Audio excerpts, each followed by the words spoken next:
So, welcome everybody to the latest in a series of Intergenerate UK and Ireland webinars. This evening, we're going to be looking at small groups, and I'm delighted to hand over immediately to Melanie Cave and Gail Adcock, who are both part of the Champions group of the network. Over to you two. Good evening, everyone. Hello. Really good to see lots of you. I think, Melanie, it would be good if we just introduce ourselves. Shall we do that and say who we are and what we do? Do you want to go first? Sure. I'm Melanie Cave, and my day job is that I'm the managing director of Roots for Churches, and we produce intergenerational children's and youth resources, preaching resources for 1,000 churches across the UK. So it's a busy job, but I'm also a church leader, and I've been involved in children's ministry, intergenerational ministry. So I'm going to kind of talk more with my church leader hat on today. How about you, Gail? So I'm associate vicar with two churches here in Hertfordshire, All Saints and St Mary's. And I'm also now a freelance consultant. So I talk and share and reflect on ministry with children, families, and really, really lucky that I'm getting to do some writing for Roots, which is something I've wanted to do for a really long time. So I'm living my best life, thinking up fabulous ideas for children to do during services and worship. So yeah, that's great. That's great. Fabulous. So we are going to take our time, chunk it up into two separate conversations. So we'll have a conversation about some intergenerational small group things. Then we'll send you guys out into small groups to talk and share your wisdom, because you'll have experiences that will get sparked by listening to us talk. And then we'll come back and have a second half of a conversation. So Gail and I are going to interview each other, as it were. So we thought that it would be really helpful just to start off by thinking about actually why do we think that small groups is a great thing in terms of bringing different generations together? Why do small groups matter if we're thinking intergenerationally? What are some of the benefits? So Melanie, do you want to share from your point of view what you think makes a difference? Yeah. So I think small groups are really important because they are flexible and they really, really encourage the important values of intergenerational participation, contribution, and being relational. So it's very hard to do a lot of those things. It's hard for people to contribute. It's hard for people to get to know each other when you're sitting in rows in a church. But when you're sitting in somebody's lounge, when you're hanging out around a dinner table, that's where conversation flows, where people feel more natural to ask questions, to interrupt, to share a bit about themselves. And I think there's just something where relationships naturally go deeper in smaller settings. So there's this guy called Dunbar who talks about how social relationships work. And basically, the smaller group of people know you really intimately. If you had a crisis, who would you ring? You wouldn't mind waking them up at 2 a.m. if something happened. That's probably only like 2 or 3 people for most of us. But then you have sort of a close group of people. For most of us, that's maybe 5 or up to 15. If Jesus only had 12 disciples, he knew them well, but it's that sort of group. And then you get bigger and bigger groups. So you might know 30 people who you might invite to your birthday if you were a very extroverted kind of person. But there might be like 150 people that if you were walking down the high street in your town or village, you might see them and say hello to them, but you wouldn't have a deep chat. And I think there's something about those sort of numbers that help us to understand small groups, that we need to be with people where we can be real, where we can be authentic, vulnerable. And the bigger the setting, the less likely we are to share authentically and vulnerably. So I think that's for me, the big things about small group is it's super relational, and it's where people go deep and grow. And I love that bit of it. So yeah, that's my first thought. What about you? No, I'm agreeing with you, because I think actually, if we think about that, usually as church we gather on one Sunday a week, but actually for a lot of people these days it's one Sunday a month.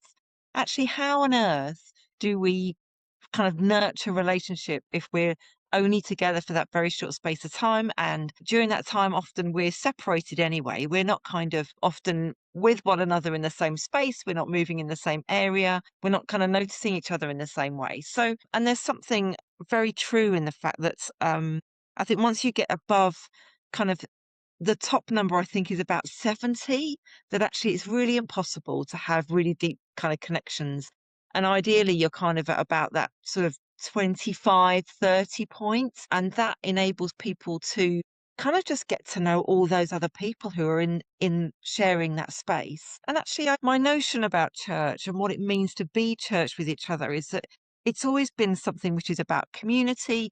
It's not just about the worshiping experience. It's actually about how do we do life together? How do we walk through our days with all of the stresses, the strains, the joys? How do we do that with each other in really authentic, meaningful ways? And so I think small groups offer that place where you can get to know people, you can build relationships, you can build lasting relationships that really matter, but you're also doing that everyday stuff of life with each other. So, you're not turning up at church on a Sunday and someone says to you, "Oh, how are you?" And you go, "Oh, I'm fine."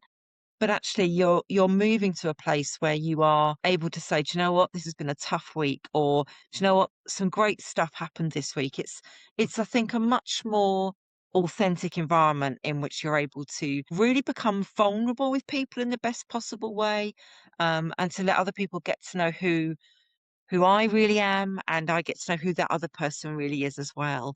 And my sense is as of in terms of what I've read in the Gospels about how Jesus got to know those disciples, it was that kind of level of relationship actually. And so, and we get, I think, little tiny glimpses of that in the Gospels. I like to imagine all kinds of other stuff that's kind of going on in the background.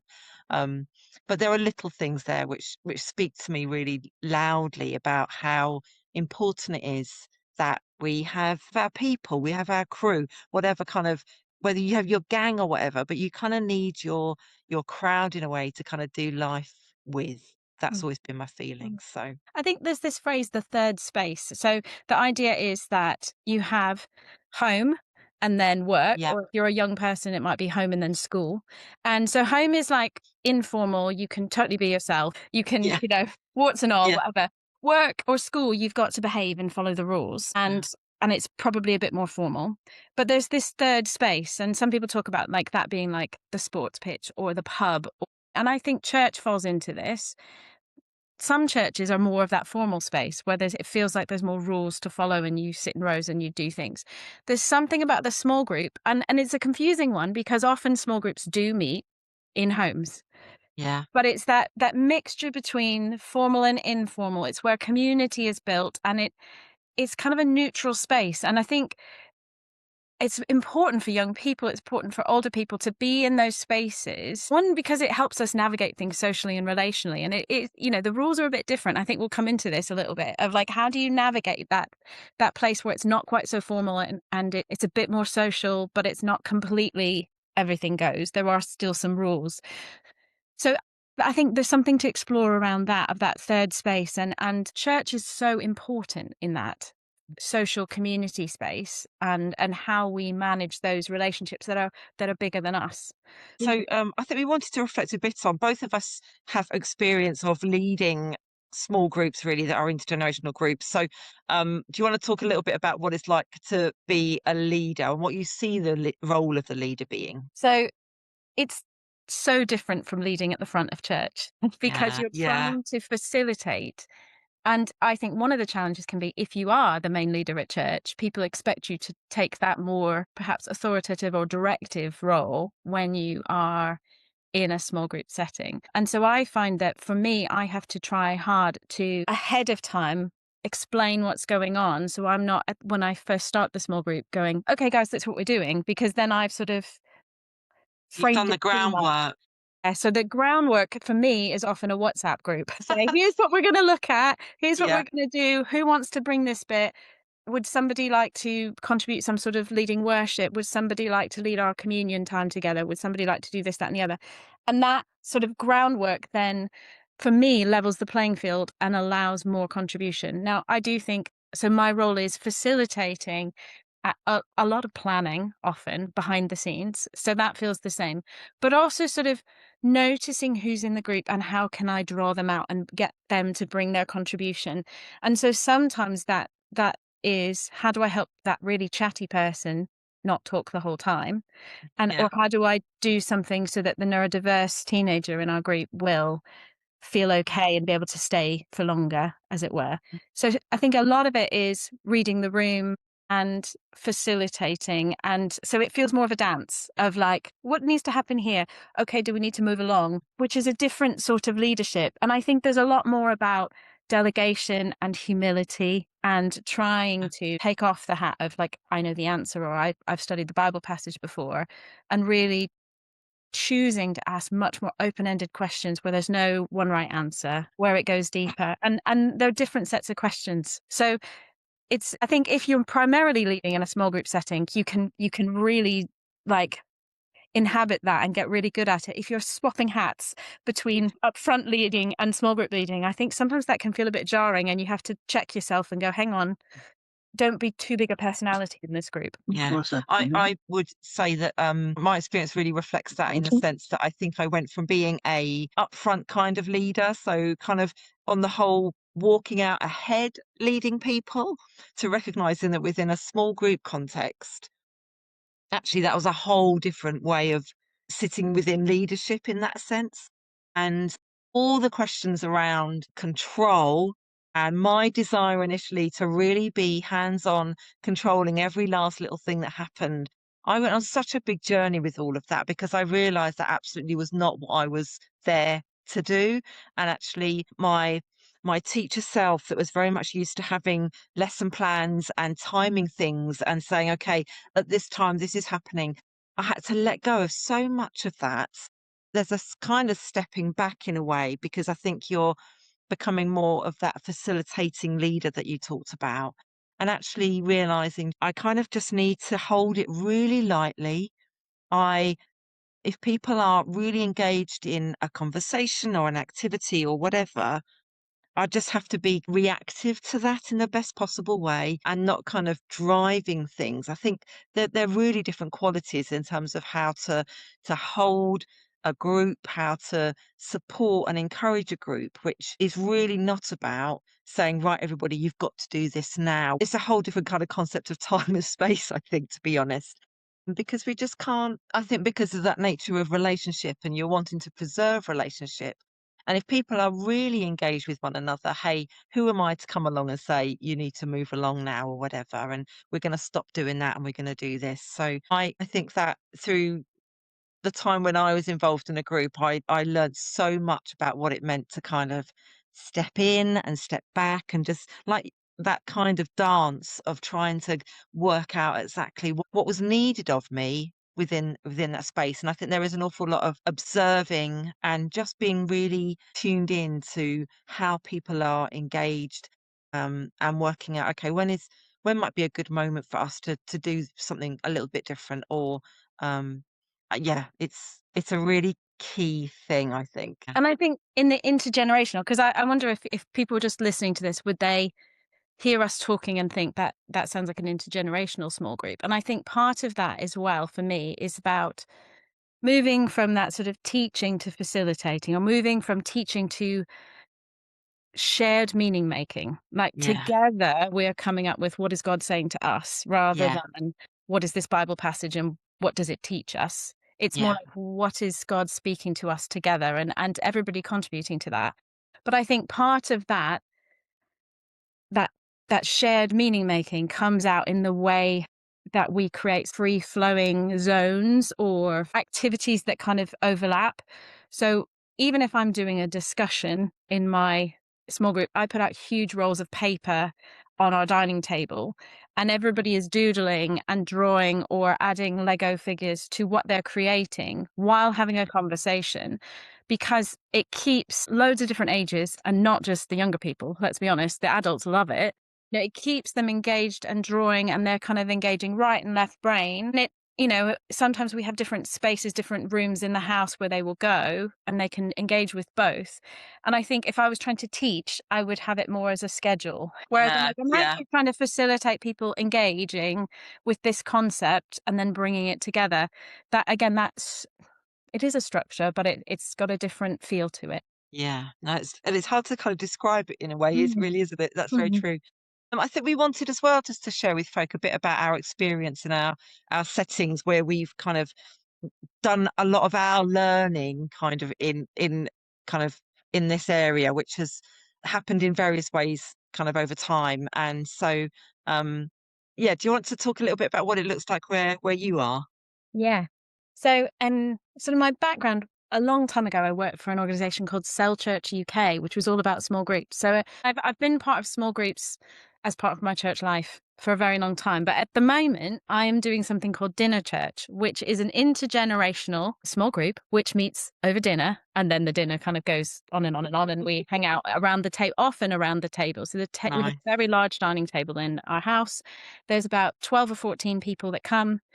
I would say our youngest person is 12. So we do not have lots of under fives. And I know for a fact I've been part of intergenerational groups with under fives or lots of primary schools, and it totally changes the dynamic. Yeah, So I yeah. appreciate that some of my things that I will suggest really work well with teenagers and adults, maybe less so with primary.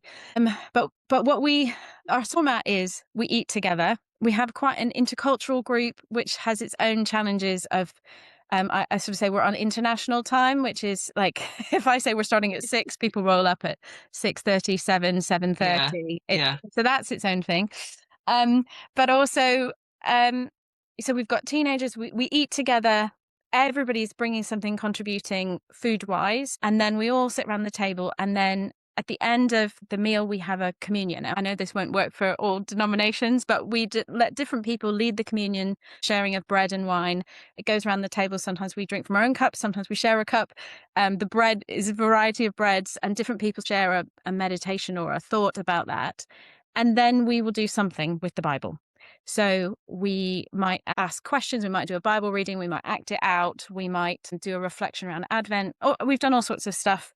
And then there's some sort of creative response that involves discussion, and there's some sort of prayer thing. And then usually we have pudding. I like the pudding is set up there as almost like the reward. It is, because it says don't leave the table to some of the people because they're like, oh, I'm a bit peopled out at this point. But even if they've gone into another room or want some time off on their own, they come back for pudding, and that often allows us to kind of recap. And so, yeah, that's what we do, and it's been a very much a learning experience of trying to involve people who normally would find traditional church difficult. So, yeah. My group, my husband and I ran a group for a number of years, primarily families with teenagers, although we had a couple of, I guess, kind of the teenagers part of that group as well. So we kind of, I guess, they span from being about 8 or 9 up to about 15, kind of 16.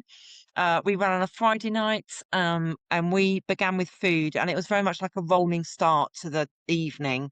And oftentimes, those young people had been involved in doing things, so they'd been picked up from somewhere, and then everybody kind of drove and walked around to ours. And it was always kind of, I think there's something about a Friday night where the week kind of comes and collides in lots of ways.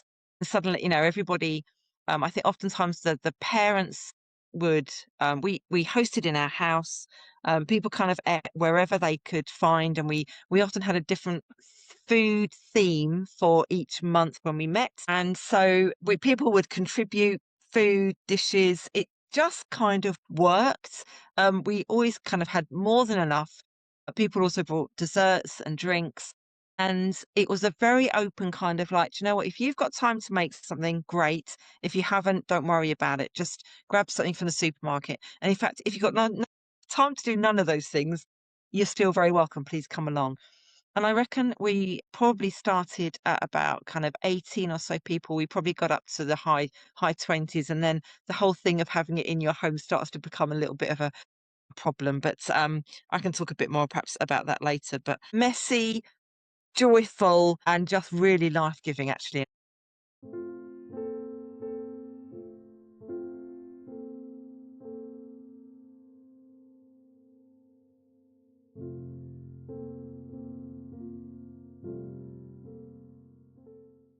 Welcome back, everybody.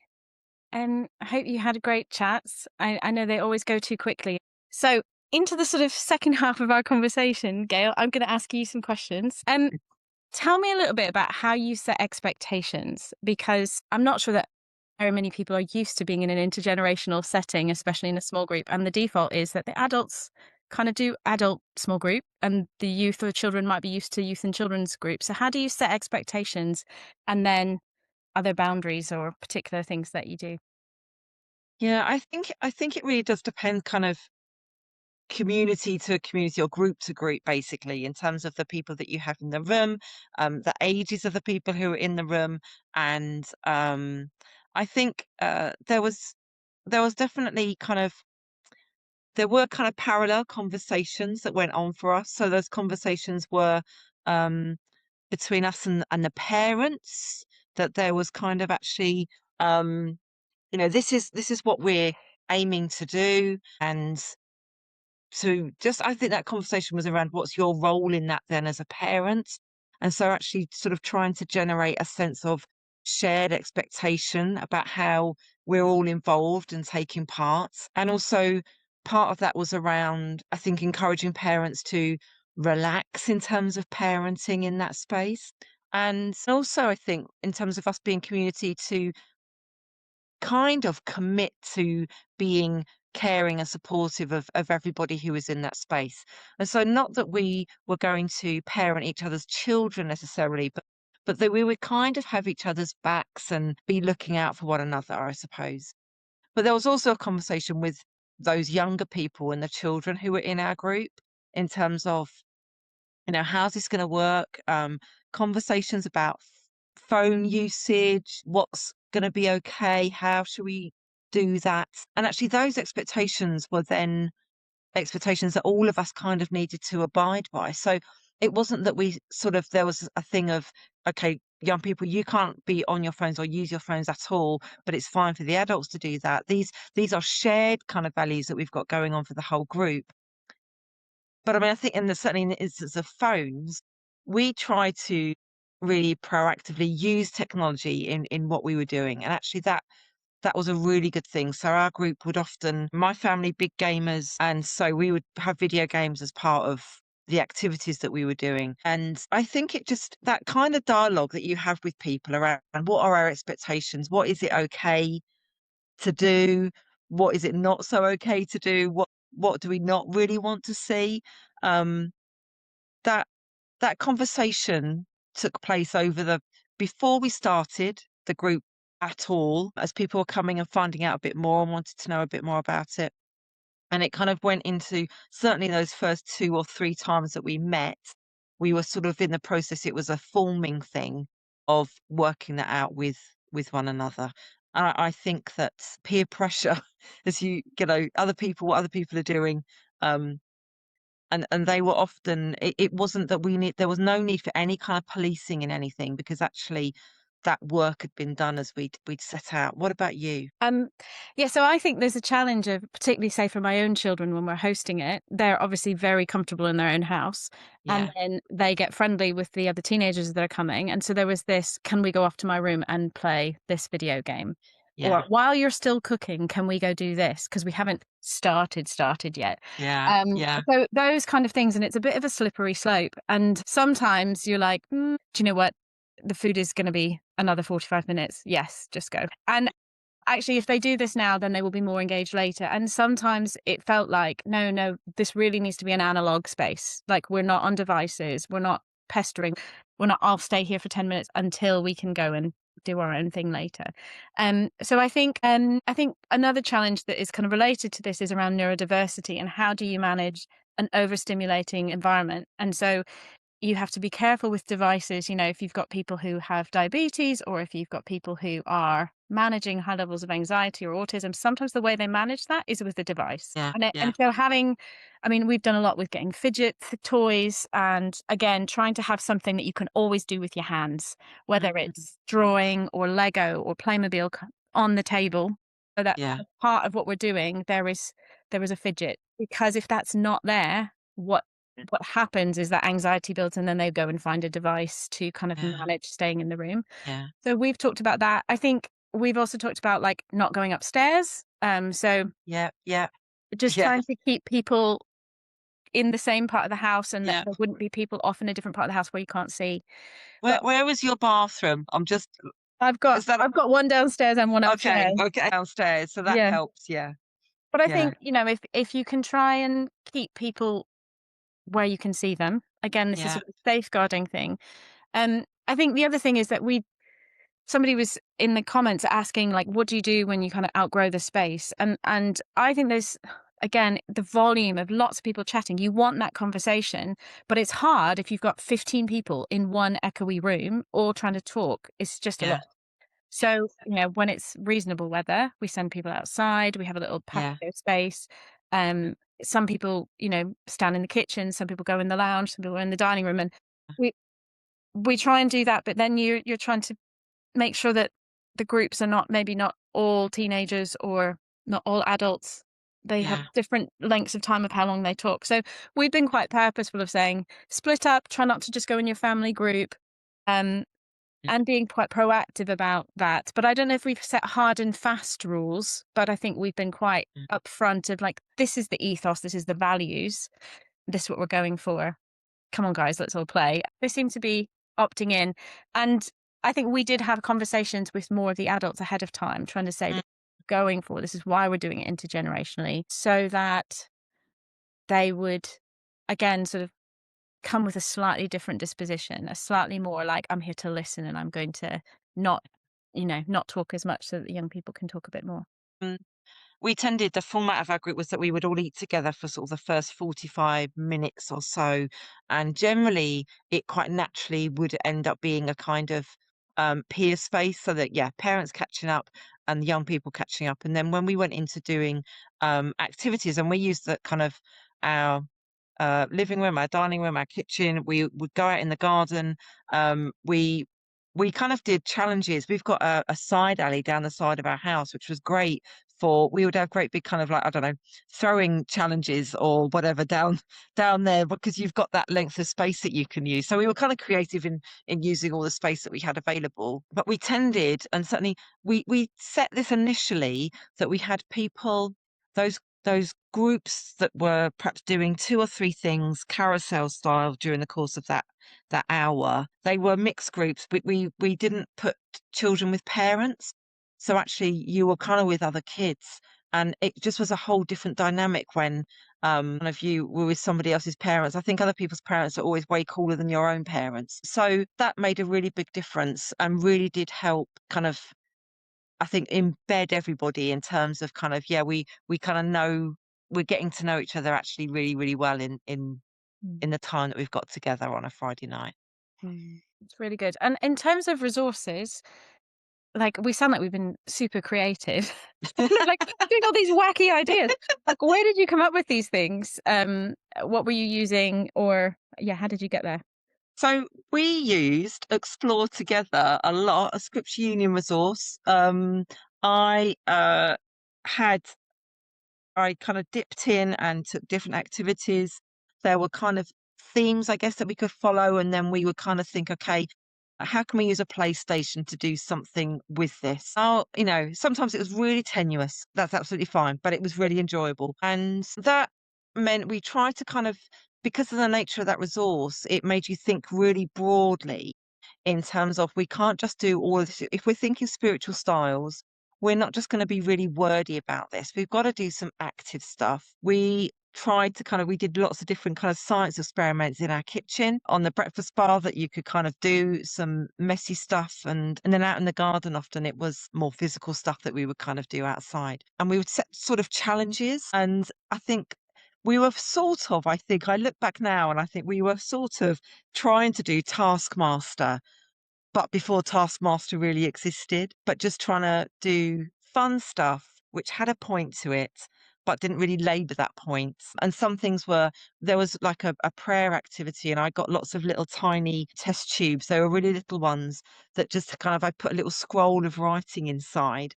And there are nice little activities like that which were just really nice to engage with, but you could engage with them in all kinds of, just very quickly, or actually if you wanted, you could just do it in a much longer, more meaningful way. Yeah, brilliant. Um, our next question's around hospitality. What are the challenges of we both said hospitality is a main element of this, but are there challenges, or gifts that you want to highlight in this conversation of hospitality as part of it? I think had to really, uh I had to really just be prepared to open up my home to folk who came. I had to kind of let go of some of my, not necessarily house proud sense, but actually just a willingness actually to welcome the mess a bit, to not be anxious about that when somebody dropped a bit of food on the floor. It was a lot of kind of actually recognizing we're sharing this space and it is my home, but it's also, if you're gonna feel welcome and at ease here, I can't be getting stressed with you about the fact that, just get a sponge on that chili straight away because it's gonna stain my carpet. And so I just think that whole sense of welcome and actually hospitality, eating together is crucial, but it was the way over time it developed into people bringing more things in terms of people suggesting the kind of things that we could eat and people serving one another. We would put everything on the table, the plates of cutlery were there, and over time, people will come and they'll just come and find cutlery because they know it's in that drawer in your kitchen. And it's just about, I think, I had to just become really open with what I had. It was kind of like, actually, I have to gift this in terms of ministry and mission to these people that I'm sharing this. And actually, that I found that really, really hard. But we spent time at the end of every evening. People would stay, people would clear up, people would happily go and grab a Hoover and say, look, I'll just vacuum under your table. People were always very, very generous in terms of wanting to help and make it happen. When our group got too large, when it started to be a real challenge space-wise, we did start other people would offer their house perhaps had more capacity. So we started to meet in other people's homes and we started to think beyond what we did as a group in a house. And so, for instance, in the summertime, we decided to go on a sunset walk. Someone lived in a village where they knew there was a great walk, took you up the side of a hill. We got to the top of the hill just as the sun was going down. And then we had a bit of a moment there in terms of worship with one another. And so it was trying to think, okay, how can we not spend so much time in the space? We also did do like, we called it Secret Hub. And basically we had tipped the adults off about this, but they turned up at our house and there was like police tape all across our door. There was a sign saying, walk to here, here's a phone number to ring, and we'll give you directions. And then we met in another space in our community in the park, basically. And that was just a fabulous evening because everybody was kind of like, what? What's going on? We don't understand. But again, it was kind of a bit about the unexpected and you don't quite know what you're gonna get when you turn up. That's good. Yeah. Yeah. How about you? I like to think I'm quite chill and I'm quite like, Yeah, it's fine. I'm used to leading church. I'm used to having people round and you have, lots of yeah, people there. But I think I sort of hinted at this in my introduction.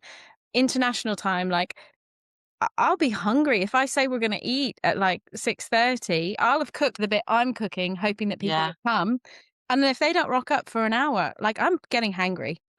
So like, there's been a whole thing of like, I have to come to terms with just eat something earlier, Mel. But, like, yeah, there's something in me like, "Oh, I wanna wait and eat all together," and so there's probably, like, some food rules or expectations around dining together even yeah, that I've had to lay down, and, there can be things of, like, some families, you have to be very polite at the dinner table, other families, table manners are yeah, different, and yeah, how do you react? How do you respond? How do you make sure that people feel at home and feel welcome, so is that what does hospitality look like? And there's cultural differences and there's family differences. And so yeah, I yeah, think I've noticed that also if you've got people who are fussy eaters, which definitely happens in our household, we have some particularly fussy eaters.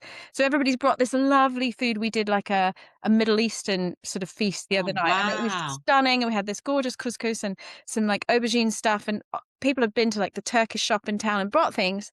And there were a couple of children who were like, I'm not eating that. And you're Yeah, yeah, okay. So how do we create hospitality and even how we respond to what's offered by other people, uh, but also being aware of some people's real issues around food. And so, yeah, um, yeah, so it's a dance, and I think there's discipleship in that of me getting less precious, but also of how do we coach people in how they respond to other people because Yeah. it matters. Food is often quite close to our heart, and if you slaved over it and people don't appreciate it, it can True. be a source of offense. So Yeah. there is that, and I think, but I also think food is a great way to get people who you wouldn't otherwise contribute or speak up. They Yeah. they will often turn up with amazing food dishes, and so it's a real leveler, and if you've got somebody who's brand new and who's never been before and they come along and you say, "Bring something, we're having Mexican," well, they can bring a bag of Doritos, they don't have to bring Yeah. things, but then they feel like they've contributed and they're part of it.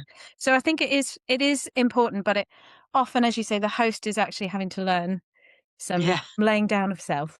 Yeah. We have to just let go of, at times there's a sense of vision of how I imagine this is going to pan out, and there have been plans made, and we kind of have expectations, and oftentimes it goes in a different direction. And as the leader in that, I'm like, well, actually, I have to be okay with it. It's just, actually, God, you are moving amongst us. The Holy Spirit is here. God, you do what only you do. I've done my best to kind of create an environment where people can encounter you, and I have to really hand that over to you now. But that is a long process of kind of over time learning that that's how it needs to work, really. And I think sometimes people are encountering God in the hospitality, in Yeah. there watching you not lose it when one of your favorite dishes gets broken, or maybe how you make it, how you apologize after you do lose it. But there's something in that people are encountering God and being discipled in those everyday moments, not just in the Bible study. And I think Yeah. maybe we were talking while you guys were in your discussion groups about historically small groups tended to be Bible study, and that often it was an adult space, and it felt like we were sort of talking about the Bible but hoping to come up with the right answer. And I think some of these spaces are much more about the in between, the conversations in between, the mess around the edges. It's Mm. not about coming away learning some clever fact about the Bible. It's about encountering God in each other and in those sort of working out relationships. And it's harder to quantify, but I think Yeah. it is, for me, it's been deeper. And it does come alongside some people doing some, maybe Bible teaching at some point. Like Yeah. there is space for all of that, but I think in this intergenerational space, there's real power in that messiness. I think as well, my final thought on that is that actually the way in which we kind of built those relationships with each other and built relationships with those young people, that's in terms of how we related to one another, that honesty was actually, it was fine. And somebody might have a few tears over dinner because of something that had happened during their week, and they'd got upset, oh, I don't know, about something at work. But actually, it was okay to bring it into that space with one another. And that just over time meant that everybody had a sense of belonging in that space, because, do you know what, I can come here and be myself, and there's not going to be kind of, I'm not going to be expected to kind of put myself away somehow. I can be really authentic.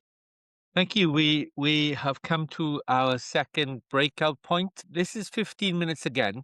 And then we're going to look at the questions that you've placed in chat. Some very, very interesting questions and some very interesting observations. So we'll have a little look at that. The questions that we're taking into our breakouts this time. The first one, what has struck a chord with you in the previous conversation? Now, I don't know if you're going to be like me, but one of my sons is a police officer, so I'm going to get myself some police tape and cordon off my front door. I think that's a great idea. And the second question to look at, which area is a challenge in your own context? So which is your own challenge in your own context? And that last comment about in the past, we typically fell into the Bible study mold. I wonder if that's still a challenge today.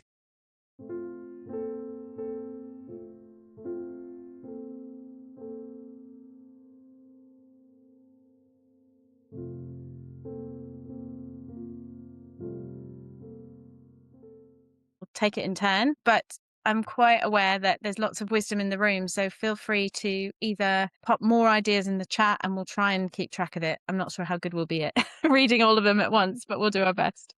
The first one is, how do we grow small groups when people may not have enough space or the group grows out of the space?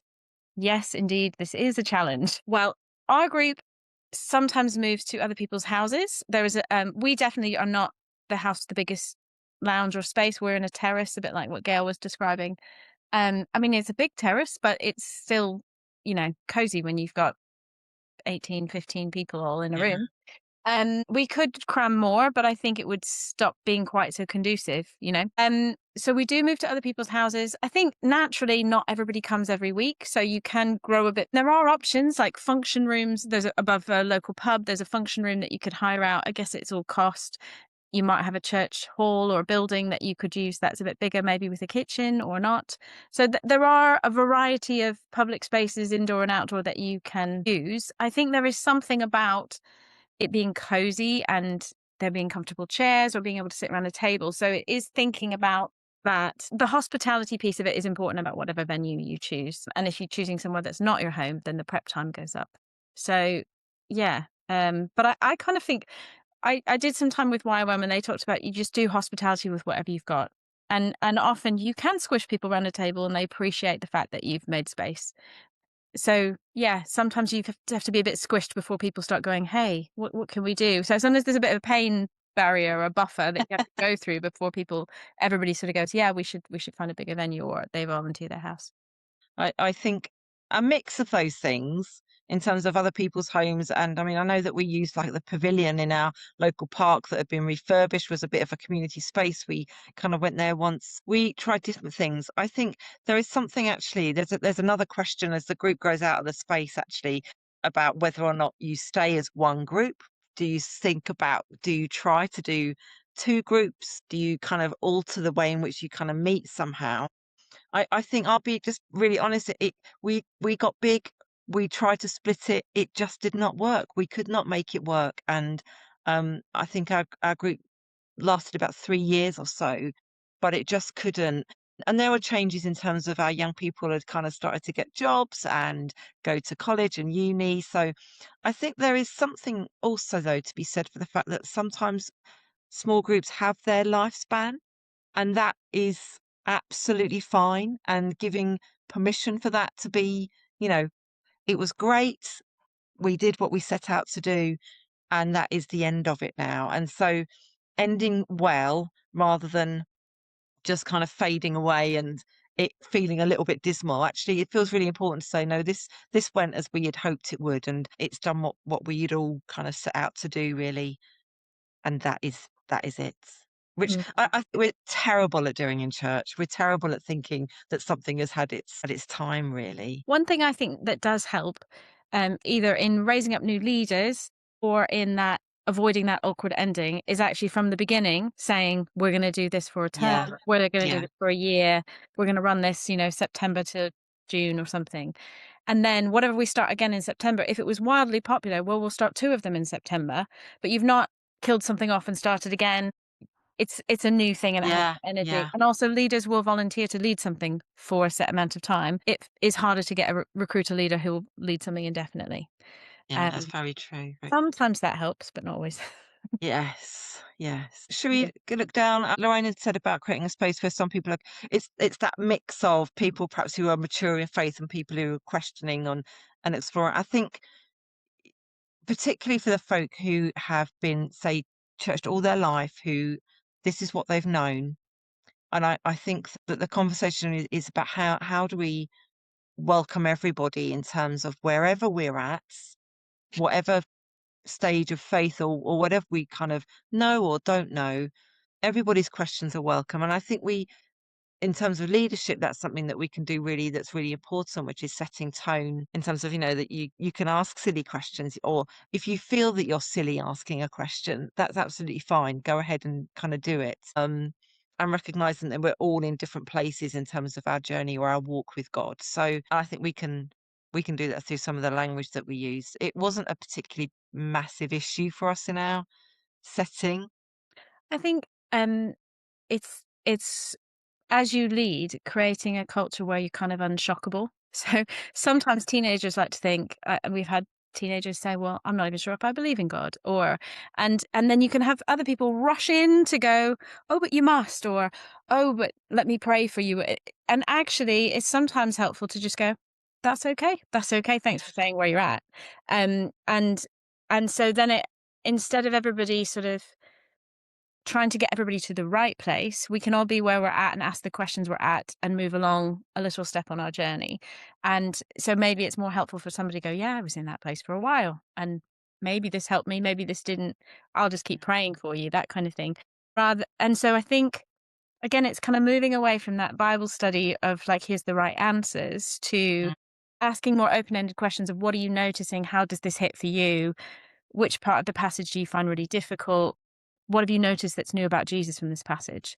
Now, for a new Christian or for somebody who's new to faith, everything's new, but that question can elicit something else from somebody who's a mature believer. And the joy of intergenerational is that everybody's perspectives really, really do enrich. And so it's trying to ask those kind of questions where everybody can contribute. And then it doesn't matter if the person's been around a long time in faith. Because the question is open enough for everybody to contribute. Yeah, I think that's really important. And I've been reading around that whole notion of, you have your adults, your small group, and then you have your children's only or your youth groups going on. I think that through my experience of the church, that was something that kind of grew quite organically in a way, because actually, as when my kids were little, and we always worked really hard to try to get them into bed before our house group started. As they got older, that became harder and harder to do. So they were around a little bit. And as it was never an intentional decision, they were around. The people who were in the group, their kids would kind of be around. And it just happened over time that our kids were, and actually our kids would sometimes take themselves off to bed at points, I think, where they probably felt like, oh, the adults have got a bit boring now. So there was an expectation perhaps that we would do exciting stuff while they were asleep, which was not generally the case. But it was just kind of trying to be open to the fact that, the kids are here, they're with us. And other adults were generally quite accommodating of that. We also had folk who, in our house group experience, who were widowed. And I think when you have a sense of connection with people, if you're relational with people, hopefully people sense that actually I can come and find a place of belonging here. And if we're extending that invitation and saying that you're welcome to pop in and just, there's no expectation. We're not saying you have to sign up and join this group for the next 5 years. Pop in, pop along if you want to. Come and kind of check us out. And if you like it, you can stay, if it's not for you. But I think it's about making that invitation really open. And so it's not like a hard and fast thing in a sense. But I just think sometimes we live in such a kind of either or kind of environment often. And sometimes I think we have to blur those lines a bit. Things actually need to be a bit grey. And we have to learn to live with that, I think. That's good. I'm just thinking, my mum, who's in her late 70s, she used to run the children's work at her church, but she's now in an intergenerational group. And what she loves is being around the young people, because she's not in a place where she could teach them now or like run a Sunday school, but she just still gets to see some familiar faces and she still gets some hangout time. And I think, again, it's that making those spaces where, yeah, she hasn't got the capacity to lead, to host, to do that thing, but how do you continue those relationships? And if the only way in church that can happen is get invited around for a meal with the family or lead the Sunday school, that feels like, how do those relationships grow? So I think these So limiting. It's really limiting. No, Yeah. I agree. So, unfortunately, our time has very nearly come to an end. But I Oh, boy. wanted to just draw attention to Mary's question, which was put in the chat rather than the Q&A, about how do you include single people, childless people? Do you know what I mean? We've talked a lot about families. What about the other people? Yeah, well, our group has 2 single people in it, and they come and they love it. So, and they don't have children, we've got a single mum who comes as well. So I don't think, I think of family in all shapes and sizes. And as I said, like, my mum is widowed and she's in a group and loves it. So to me, it doesn't make a huge difference. They're just part of it. Um, and I would say we don't do it. It's not family oriented in that we kind of mix people up. I don't know if that answers it. Okay, thank you. Well, it's my privilege on behalf of everybody here to say a huge thank you to Melanie and to Gail for so honestly sharing their experience. I hope you found it as enriching a conversation to eardrop in on as I have. We're just going to share a few resources somebody asked in the Q&A for contact details and things. So hopefully these are going to answer your questions. I'll just unspotlight Gail and Melanie so they can hide hide in there. So yeah, so this is who we are, Intergenerate UK and Ireland. This is where you can find us on in terms of the website.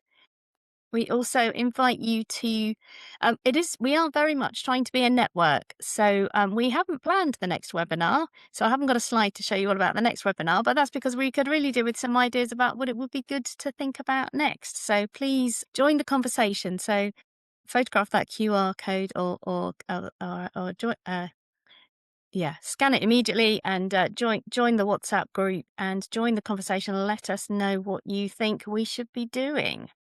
We've made recordings of all the previous webinars. You can find the links for those on our website. And in due course, there will be a recording of this webinar if you want to share that more widely with other people. So please go look at those things.